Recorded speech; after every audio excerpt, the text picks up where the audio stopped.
The distress signal reached the listening post on Europa at 0347 hours, and the duty officer very nearly ignored it. Ensign Danny Okafor had been staring at the same static-choked frequency for 6 hours when the pattern broke. No noise. Structure. A repeating burst, mathematically clean, wrapped around a message that took the translation matrix 4 minutes to unpack. To any vessel. To any species. We are dying. Please, someone help us. Danny didn't hesitate. He hit the fleet-wide relay before he even finished reading it. 300 light-years away, in a system called Asheville, the desperate call had actually been meant for the Coalition, a loose alliance of 11 spacefaring species who policed known space with careful diplomacy and careful rules. The Coalition ships were 4 days out. They never made the trip, because humanity's response arrived first. Captain Rachel Donovan stood on the bridge of the ISV Bald Eagle, arms crossed, watching the tactical display filled with red icons, dozens of them, converging on a small blue-green world like wolves on a wounded deer. "Talk to me, Priya," she said. Lieutenant Priya Anand didn't look up from her console. Signals from a planet called Vessa. Pre-warp civilization, maybe a century behind us technologically. They've got orbital defense platforms, but, she paused, the attacking fleet outnumbers them 8 to 1. Ship design doesn't match anything in the Coalition database. Unknown hostiles. ETA to intercept? 11 minutes if we push the drive. Rachel had commanded the Bald Eagle for 6 years. She'd fought pirates in the Kessler Belt, faced down a Coalition inspection fleet that thought humanity's weapons technology violated treaty limits, and once talked a mining colony out of civil war with nothing but a working radio and sheer stubbornness. She had never, in all that time, ignored someone calling for help. "Push it," she said. "All ships, this is Donovan. We are not letting a century-behind civilization get wiped off the map on our watch. Weapons are hot. Formation Kestrel." Behind her, the rest of Task Force Ember, 6 more human vessels that had been running a routine patrol 2 systems over, fell into line like a fist closing. On the surface of Vessa, in a city of white spires and glass towers that had stood for 4,000 years, a scientist named Orvain Tesh watched the sky burn. The invaders called themselves the Krallith, and they had come for the same reason they always came: resources, territory, and the grim mathematical certainty that a young civilization couldn't stop an old, brutal empire. Orvain had sent the SOS on a Coalition frequency because the Coalition was known, measured, careful, slow to anger, but reliable once committed. She had never heard of Earth. Nobody on Vessa had.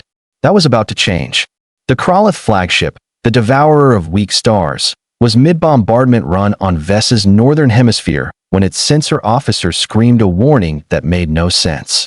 7 vessels, unknown configuration, translated in at, he checked the number twice, certain it was an error, 40% of light speed. They're not slowing down. Fleet Commander Crescent Null had conquered 11 worlds in his career. He had seen every trick a dying civilization could throw at him. Kamikaze runs, desperate alliances, last-second superweapons that fizzled out before they mattered. He was not afraid of 7 ships. He should have been. The human ships didn't decelerate into a cautious standoff. They didn't broadcast warnings or demand surrender.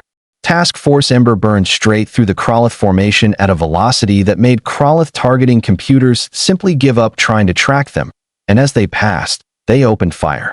Human weapons weren't elegant. They weren't the clean energy lances the Coalition favored, calibrated to disable rather than destroy. They were kinetic railguns firing depleted tungsten at a meaningful fraction of light speed, and warheads that didn't care about proportionality. 3 Krallith destroyers came apart in the first 9 seconds of contact, hulls unzipping like paper in a furnace. "Report," Crescent bellowed. "We've lost a third of the assault wing." "There, sir, they're turning around." That was the part that broke something in Crescent's chest. An enemy fleet that could survive a first pass at those speeds and then come back for a second one wasn't fighting like a species trying to win a battle. It was fighting like a species that had never learned to be afraid. On the Bald Eagle's bridge, Rachel watched the Krallith formation start to fracture, ships breaking off in a ragged, panicked scatter. "They're running," Priya said, disbelief coloring her voice. "Then let's make sure they keep running the right direction," Rachel said. "Weapons, target their engines. not their crews if you can help it. I want them scared, not slaughtered. Broadcast on all frequencies, translated for the locals too. She keyed the comm herself. This is Captain Rachel Donovan, independent stellar vessel Bald Eagle, representing Earth. To the fleet attacking Vessa. This world is under our protection now. Leave, or don't leave. That part's up to you.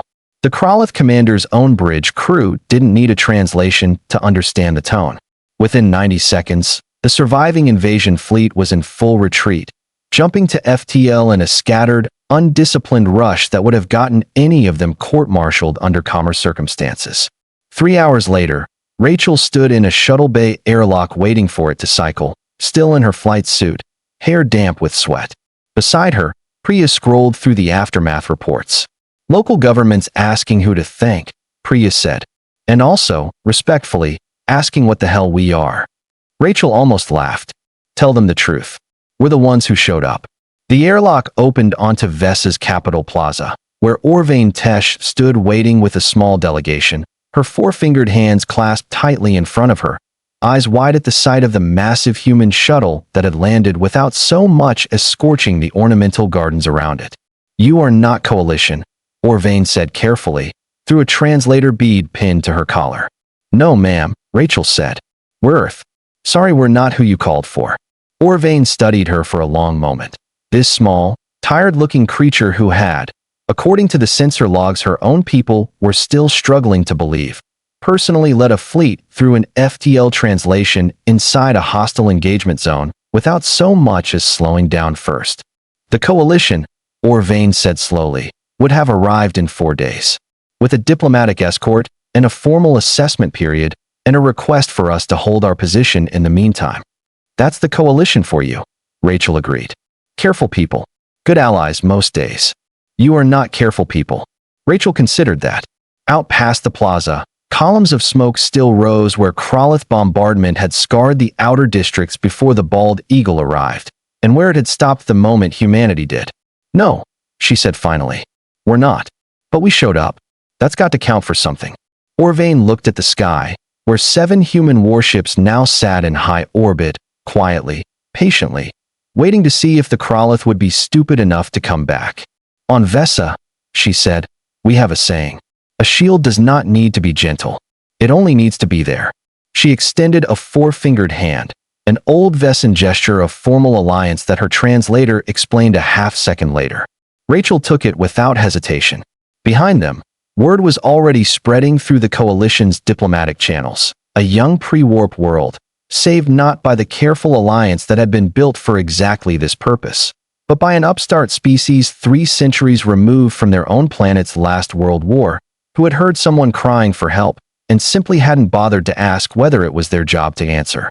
The Coalition fleet arrived 4 days later, as scheduled, to find the crisis already over, the invaders already routed, and a small blue-green world already flying a new flag of alliance beside its own. They filed a formal complaint about jurisdiction. Nobody on Vessa cared.